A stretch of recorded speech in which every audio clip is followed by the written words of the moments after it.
أما النبي الله صاحب عليه الصلاة والسلام وحوى يبدي صلقيس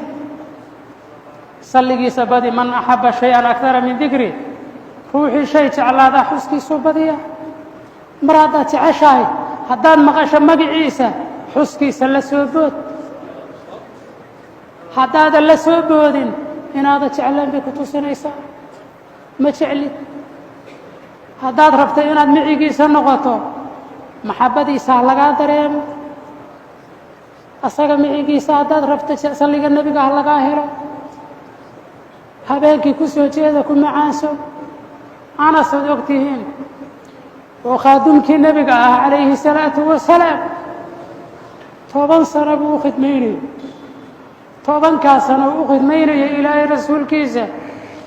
maalin buu yiri markaas buu wuxuu ku yiri ilaahay rasuulkiisa oo ka waran buu yiri ruuxii qoom jecel amalkay la yimaadeen oo kala la ibaaday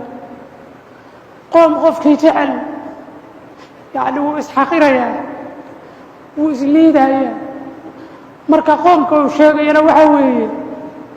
إلهي رسول كيسي أبو بكر يا سيد عمر يطلبابيا مركز بو يري إلهي رسول كيسو كورا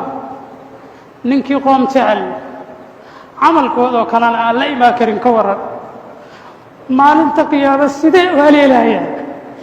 سيدي ولا كل ميان مركز بو يري أنت مع من أحببت بير النبي عليه الصلاة هذه أنا سيدي قفك تعلات معيقيسا نقول ساب مركز انت فرحي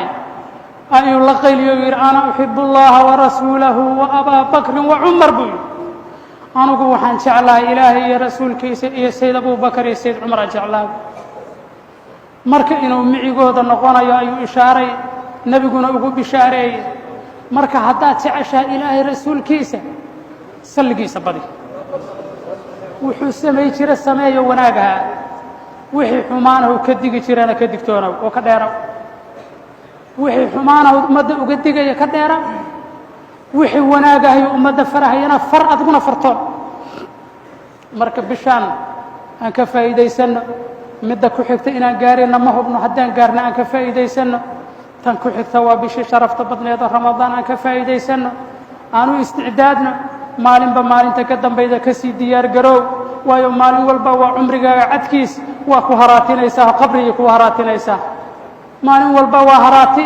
qabrigayna ku haraatinaysaa markaasaad maalinta dambe gelaysaa lagu seexinayaa mar haddii lagu seexiyayaa micigaaga camalkaaga iyo shaqadaad soo qabataa micigaaga marka waxaan isu dardaarmaynaa ilaahay cabsidiisa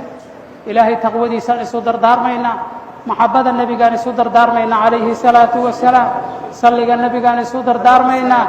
والسلام عليكم ورحمة الله وبركاته.